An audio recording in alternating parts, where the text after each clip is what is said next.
Olá, meu caro aluno, nós vamos falar hoje sobre grandeza física e o que é uma grandeza física, na verdade. Grandeza física é tudo aquilo que nós podemos medir, que podemos mensurar.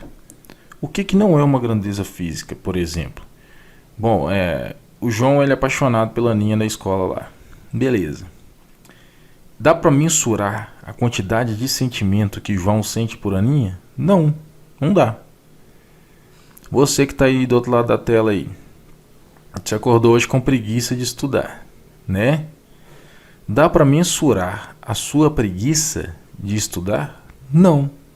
Você vai ter que vencer ela de qualquer jeito, porque você tem que passar na faculdade, ok?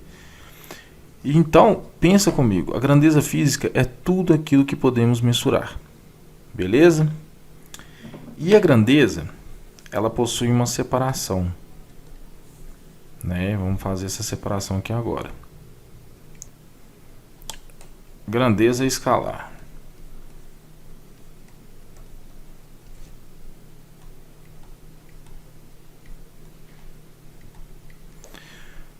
Quando que a gente determina uma grandeza escalar? Muito simples, certo? Uma grandeza escalar, galera, quando ela só depende de um valor para sua intensidade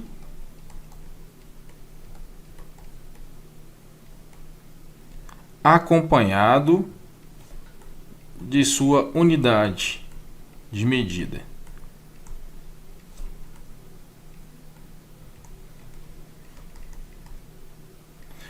Então, vamos dar um exemplo aqui de uma grandeza escalar.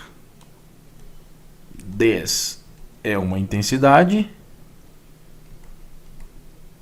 quilogramas é uma unidade de medida. Ou seja, com essas duas informações aqui, já foi o suficiente para que eu determinasse tudo com relação à minha grandeza escalar. Entendeu? Vamos dar um exemplo de mais uma grandeza escalar aqui, para vocês pegarem bem o conceito.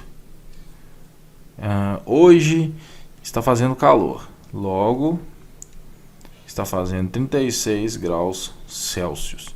Olha só para você ver, deste lado nós temos a intensidade e aqui nós temos uma unidade. Pronto, não precisamos de mais nada para definir isso. Nós sabemos que a temperatura local está a 36 graus. Precisa de mais alguma outra informação para saber se que está fazendo calor, no caso? Né? Para mim, isso aqui é um calor enorme. Precisamos de mais alguma informação para ter essa certeza? Não precisamos. Mesma coisa na quantidade de massa aqui, tem 10 quilos. A gente precisa de mais alguma informação aqui que possa considerar o nosso fator? Não precisamos. Então, grandeza escalar é isso. Vou dar mais um exemplo aqui de grandeza escalar.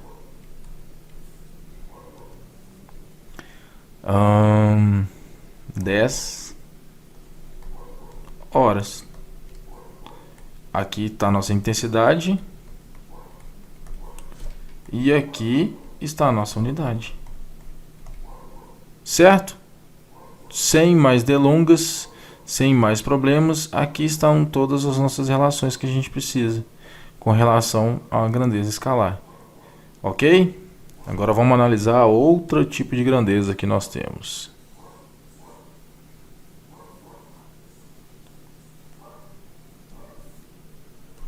Vamos falar agora de grandeza vetorial.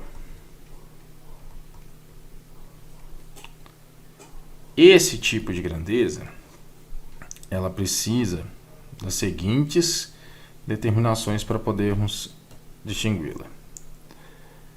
Ela precisa da intensidade, depois acompanhado da unidade, certo? Porém, não fica, demonstrado, mas nós vamos necessitar, neste caso aqui, de direção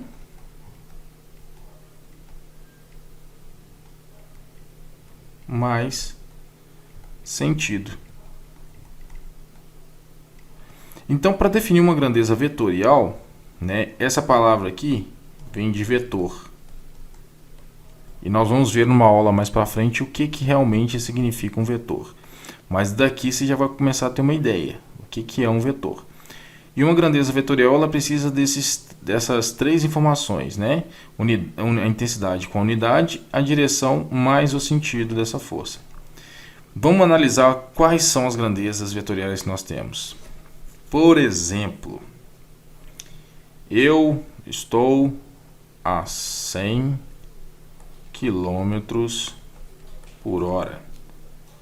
Muito bom, cara. Você está a 100 km por hora, né? Dependendo da rodovia, está em excesso de velocidade. Mas vamos lá. Aqui você tem intensidade. Aqui você tem a unidade. Só que é o seguinte, 100 km por hora. Não é vago dizer que eu estou 100 km por hora, que eu não sei se eu vou estar num carro. E se eu estiver pulando de paraquedas e não abrir o paraquedas ainda, e até naquele momento eu estou a 100 km por hora? Pode ser, cara. E se eu estiver num foguete, indo para o espaço, eu estou a 100 km por hora? Também pode ser. E aí, posso estar num carro, né? No outro sentido, beleza, também pode ser. Então, é muito importante termos essa informação aqui. A direção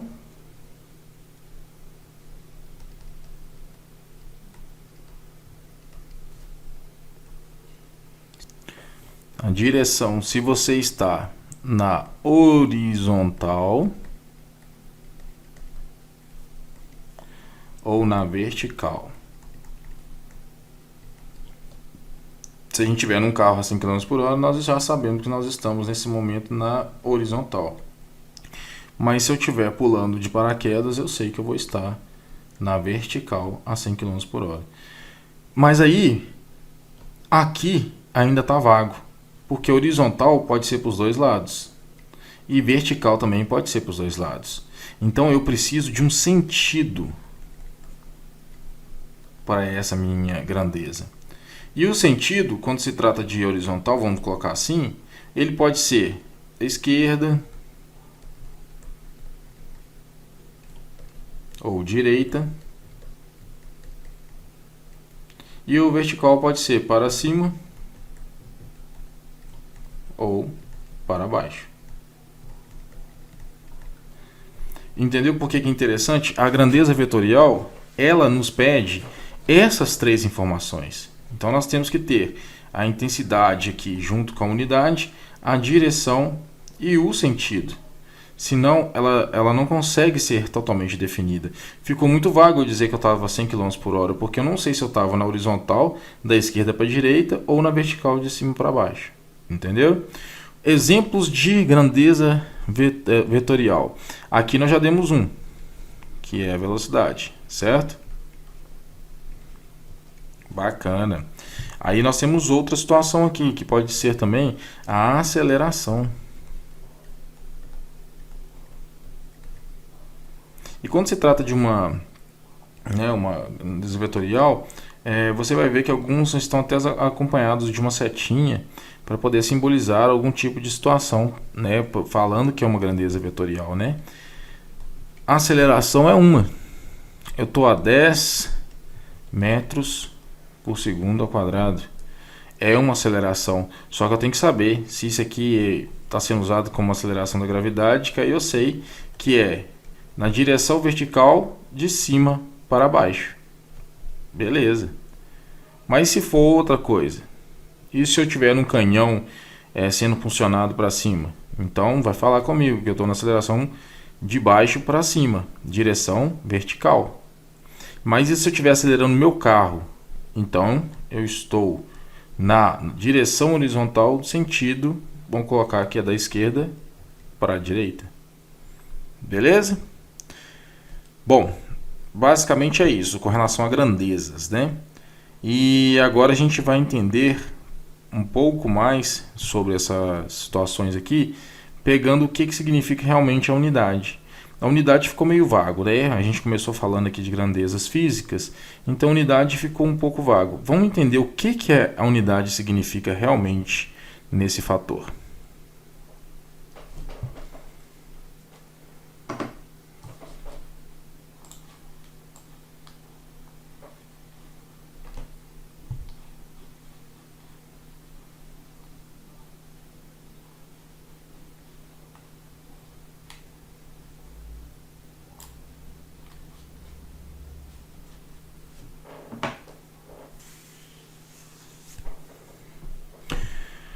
Bom, meu caro, falando sobre unidades de medida. Imagina você chegando lá no armazém lá para comprar algumas metragens de pano, né, para fazer uma cortina na sua casa. Aí apareceu a imagem da janela aqui, beleza? Vamos fazer a medição na janela. A janela tem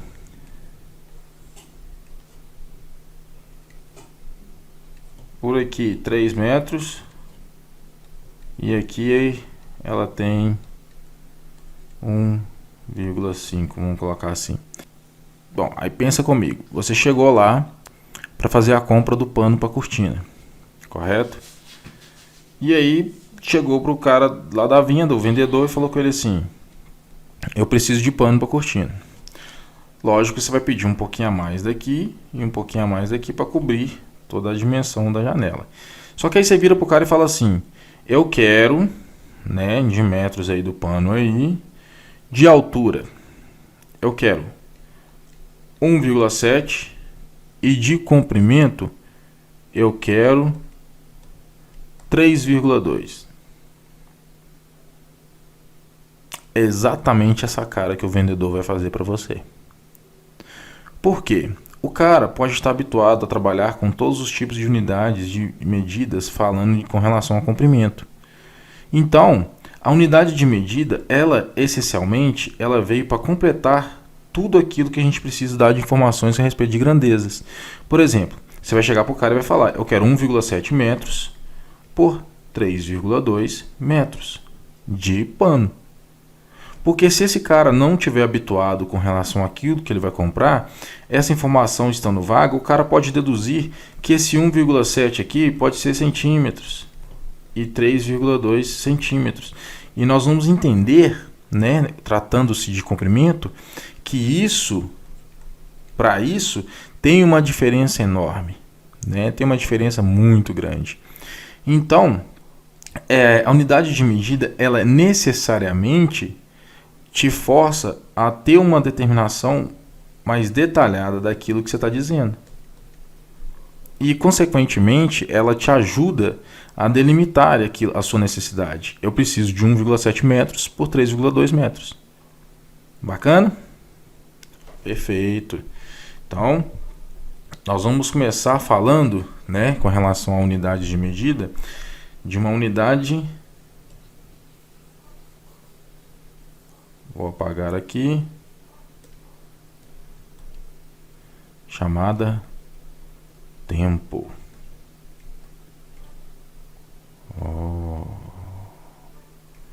É o tempo. Beleza.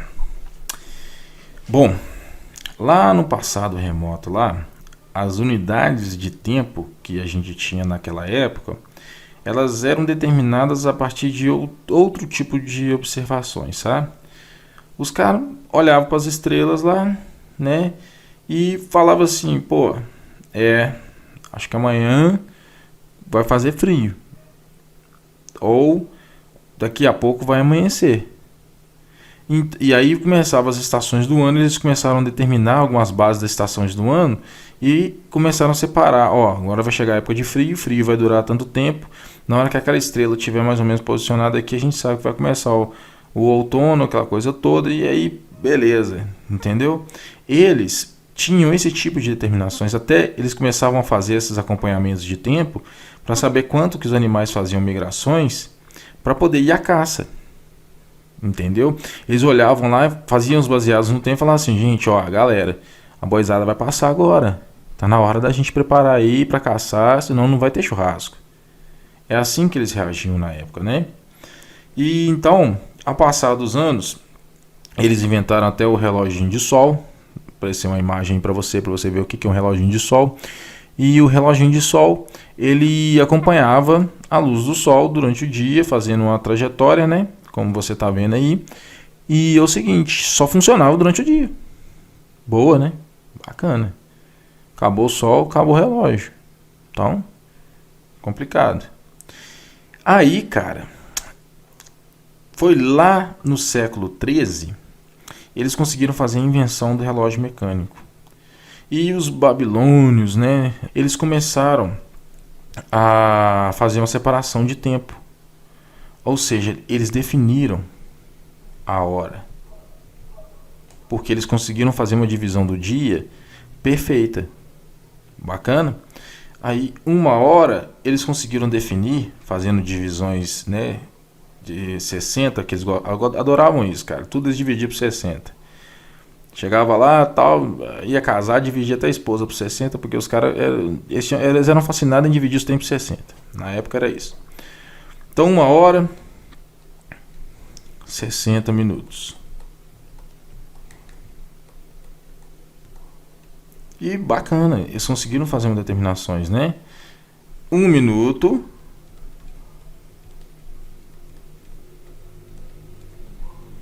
60 segundos. Logo, 1 hora equivale a eu dizer que 1 hora tem 60 minutos e 1 minuto tem 60 segundos. Em 1 hora eu tenho 60, logo vezes 60. Então, 60 vezes 60, eu vou ter 3.600 segundos.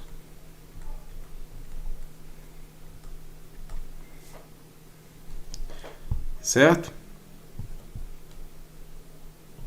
Muito bacana. Então, isso aqui, ó, é uma conversão de tempo que a gente já tem que estar totalmente habituado. Nós temos que ter esse conceito aqui já determinado. Né? Se 1 hora tem 60 minutos, 1 minuto tem 60 segundos, aqui tudo funciona dessa forma. Vocês conseguem fazer uma associação de uma regra de 3 para tudo aqui e conseguir determinar em quantos segundos possuem tantas horas, ou não sei o que. E cai muita questão com esse tipo de analogia. Então, essa aqui é a premissa. A gente tem que ter isso aqui já totalmente determinado. E eu acredito que vocês já estejam com isso aqui muito bem determinado, né? Então, vamos lá. Aqui foi basicamente a parte de tempo. Aí agora a gente vai lá para a unidade de comprimento.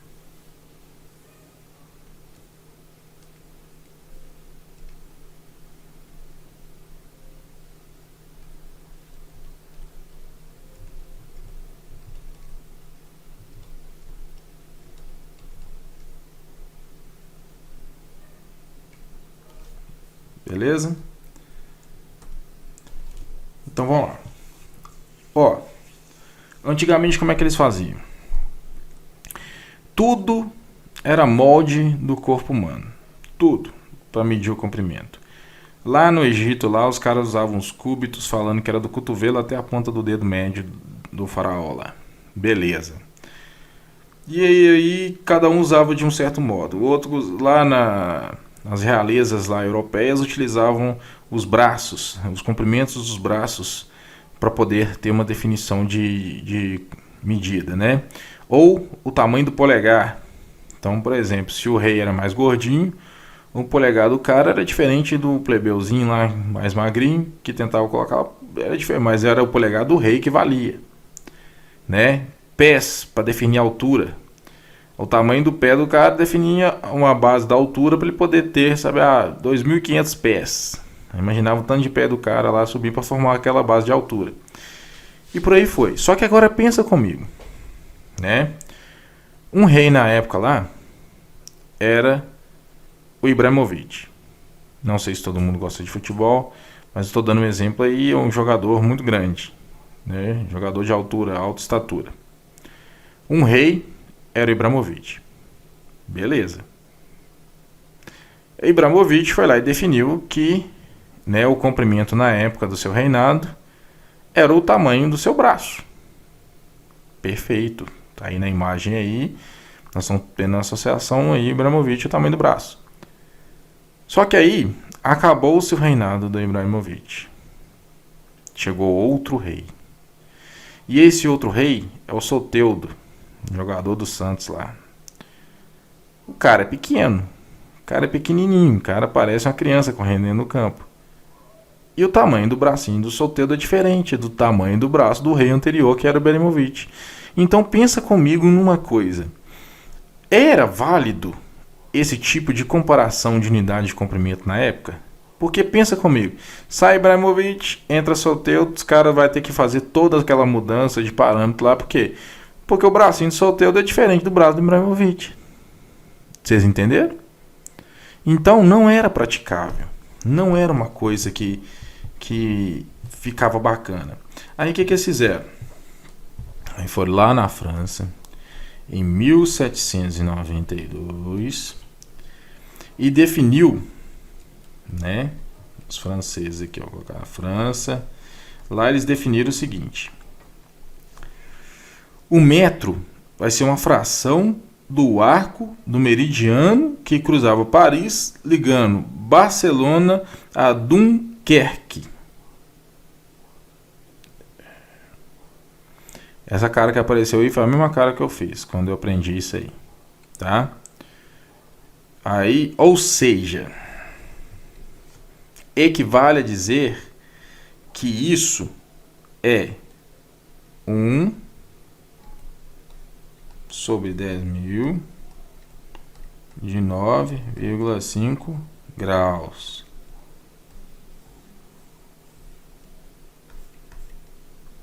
É fácil? Eu não gostei. Nunca gostei dessa analogia que os franceses fizeram lá em 1792. Pode ter sido inteligente na época, mas era muito individualista, porque eles pegavam lá uma base do arco meridiano que cruzava Paris, ligando Barcelona a Dunkerque, e beleza, azar, o resto do mundo, se tiver uma diferença nisso aí, não tô ligando, e assim era, não pensavam em outra coisa. Mas aí, né, depois de alguns estudos e muita situação acontecendo, o que eles fizeram? Passou a adotar o metro, né, o comprimento do metro, como a distância feita entre duas marcas, certo? Marcou aqui, numa barra de platina e irídio. Então a barra de platina e irídio, essa aqui é uma barra, simbolizando a barra, tá? Tinha uma barrinha aqui. Beleza. E aqui, até aqui era determinado o metro. Quem quisesse ter conhecimento do metro, ia lá, ou comprava, ou ganhava, ou sei lá, o pessoal comercializava essa barra. Se o cara trabalhava, né, com um terreno naquela época lá, ele pegava essa barra aqui e ia marcar o terreno dele. O terreno dele é do tamanho do Mineirão. Pensa comigo, quanto tempo esse cara gastou para descobrir pelo menos a área do gramado. Porque toda hora ele tinha que pegar essa barra, marcava no chão lá, ia para esse ponto, marcava outro aqui, com a da barra. Todo mundo que quisesse ter alguma situação com relação a um conhecimento empírico sobre medida de metro, ia lá e tinha que adquirir a barra. Pois é. Mas aí, hoje, nós definimos o metro de uma seguinte maneira, certo? Vou até colocar aqui sublinhado. Como que hoje a medida de metro foi padronizada para o mundo? Metro hoje é a distância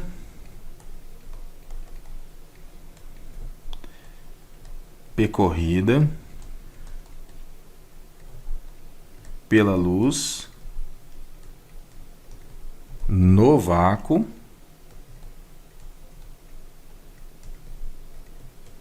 durante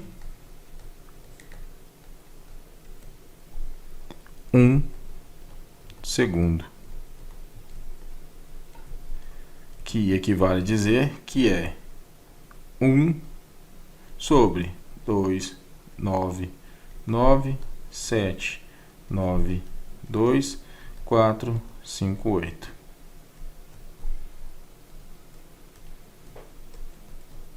Inteligente e ao mesmo tempo eu digo que é funcional. Sabe por quê? Porque a velocidade da luz ela é a mesma em qualquer lugar do planeta. Logo, essa unidade que foi definida aqui, ela será a mesma em qualquer lugar do planeta. Se essa barra de platina ela tiver uma avaria em algum lugar, alguma pessoa tiver uma avaria lá, te desmanchou, tirou essa marca ou alguma coisa aconteceu, ela sofreu um empeno e o cara não percebeu, essa barra que está sendo usada lá no Canadá vai ser diferente da barra que está sendo usada na França. Então o metro ele perde seu sentido mundialmente falando. Aqui não.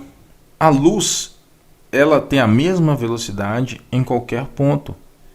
Claro que em meios diferentes ela vai ter uma alteração, mas ela é a mesma em qualquer lugar do globo.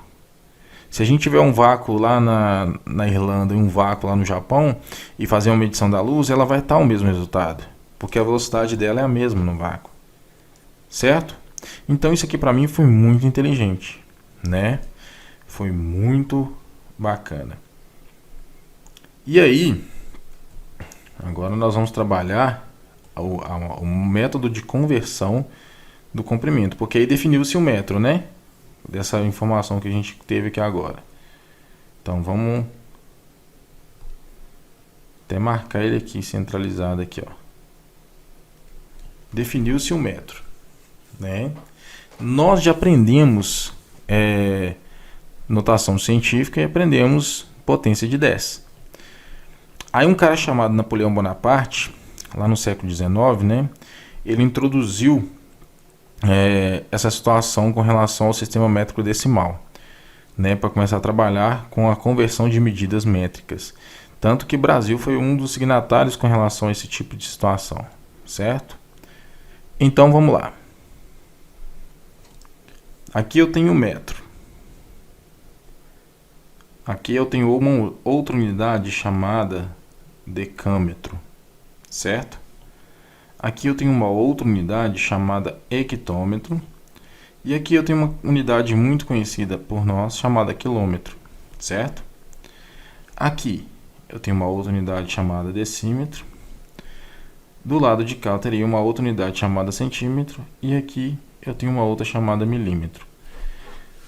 Percebe-se que a nossa unidade centralizada aqui é o metro, certo? Com isso, nós vamos começar a trabalhar com ele. Vamos lá, comigo aqui. A gente vai travar a nossa unidade principal como sendo o metro, certo? Que seria a mesma coisa de dizer que eu tenho 1,0 metro. Vou colocar esse 0,0 aqui para vocês entenderem o jogo da vírgula nesse caso. Quando eu pulo para cá, significa dizer que eu estou andando com a vírgula para cá, certo? Estou indo nesse sentido aqui. A vírgula tem que andar para cá. Então, é a mesma coisa de eu dizer que eu tenho 0,1 decâmetro. Em 1 metro, eu tenho 0,1 decâmetro. Porque o que aconteceu com a minha vírgula? Ela pulou para cá. Quando eu quero vir mais para cá, ela vai dar mais um salto. Quando ela dá mais um salto, ela cria um zero fora aqui. E aqui ela trabalha dessa forma. Correto? Então, em 1 metro, eu tenho 0,01 hectômetro. Certo? E se eu quiser vir mais para cá, eu vou dar mais um salto com a vírgula. Ela vai criar um zero aqui. Vão ter 2 zeros aqui. E eu tenho, em 1 metro, 0,001 quilômetro. Nós já aprendemos potência de 10. Certo? O que isso aqui significa? 1 vezes 10 a menos 3. Certo? Aqui 1 vezes 10 a menos 2. Aqui 1 vezes 10 a menos 1. E aqui é 1. Vezes 10 a 0. Vamos dizer assim. Olha que bacana. à medida que a gente foi andando, o que aconteceu? Em 1 metro, eu tenho 1 vezes 10 a menos 3 quilômetros. Em 1 metro, eu tenho 1 vezes 10 a menos 2 hectômetros. Em 1 metro, eu tenho 0,1, ou melhor dizendo, 1 vezes 10 a menos 1 decâmetro. Certo? Agora vamos para o lado oposto. Vamos para cá. Se eu tenho aqui 1 e agora eu estou andando com a vírgula lá do contrário, não era 1,0? Agora ele pulou para cá. Agora virou 10. A vírgula continua aqui, invisível, certo? Vamos contar assim. Se eu andar mais para cá, e aqui é o seguinte, 10 decímetros, tá? A vírgula estava aqui. Ela vai andar para cá, vai criar mais um zero por dentro aqui. Vai virar 100 centímetros. Então, significa dizer que em 1 metro eu tenho 100 centímetros. E a vírgula está aqui. Se eu quiser andar mais um pouquinho para cá, o que vai acontecer? A vírgula está aqui, ela pulou, criou mais um zero lá de dentro e veio para cá. Em 1 metro eu tenho 1000 milímetros. E isso, na nossa lindésima potência de 10, 1 vezes 10 a 1 decímetro. Isso aqui, 1 vezes 10 a 2 centímetros. E esse aqui, 1 vezes 10 a 3 milímetros. Viram como é fácil? Tudo é fazer o jogo das vírgulas. Ela andar a quantidade de casas que a gente já definiu pela nossa potência de 10. Mas aí, professor, e se eu falar que eu tenho 235 metros e eu quero passar isso aqui para quilômetro, por exemplo, para cá. 235 não seria a mesma coisa de eu dizer 235,0? Sim, é a mesma coisa. Quantas casas nós andamos com a vírgula para sair de metro para quilômetro? Veja só. 1 veio para cá. 2 veio para cá. 3 veio para cá. Se a gente está falando que 235 é a mesma coisa de 235,0, eu vou andar com essa vírgula 1, 2, 3 casas. Logo, eu vou dizer que é 0,235 quilômetros. Muito bom, né? Bacana. Ah, mas professor, você ensinou em notação científica que a gente tem que fazer um remanejo aqui. O que eu posso dizer com relação a isso, professor? Cara, aluno, como é que era a regra da notação científica? Tinha o A vezes o 10 elevado a n, e o A ele tinha uma restrição, não tinha? 1 menor ou igual a A, menor do que 10. Certo? Aqui nós temos 0,235 km. Se a gente quer colocar isso em notação científica, voltando um pouco a matéria aqui, eu tenho que pular uma casa para cá, certo? Se eu estou andando uma casa para cá, o que acontece com a minha grandeza? 2,35 vezes 10. Ela não era aqui? Não era o certo dela? Não era estar 0,235 km, que é o que a gente tem de quilômetro em 235 metros? A menos 1.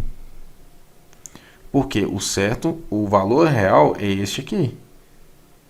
É onde a vírgula sai do 2 aqui e vem para cá. Para a vírgula andar para cá, a gente tem que colocar o menos 1 aqui. A gente tem que ir menos uma casa para cá. Quilômetros. Isso aqui em notação científica. Mas não é a nossa aula, a gente está falando exatamente agora de conversão de unidades. Vamos converter mais uma aqui. Vou usar esse espaço aqui agora. Eu quero converter 1.242 decímetro em hectômetro. Quantas casas? 1, 2, 3. E a vírgula está aqui. Então ela tem que andar 1, 2, 3. Isso equivale a dizer que eu tenho 1,242 hectômetros. Beleza? Vamos para a próxima.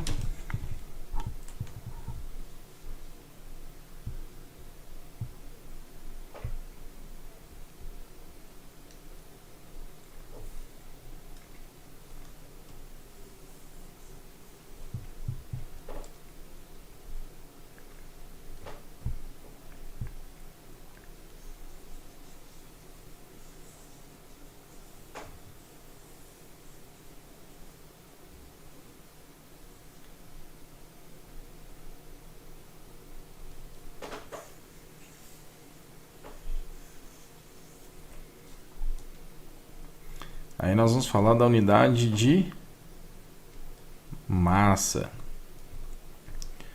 E sabe o que é o bom de falar da unidade de massa?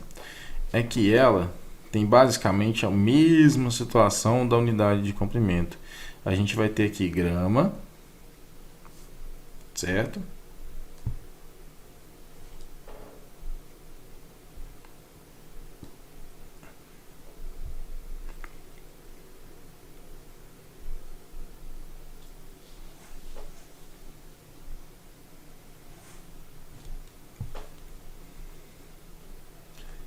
Decagrama,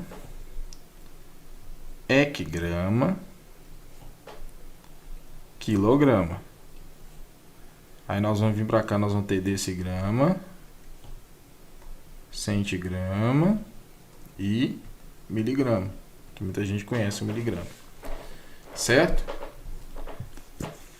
E galera, é a mesma coisa que a gente fez para unidades métricas de comprimento.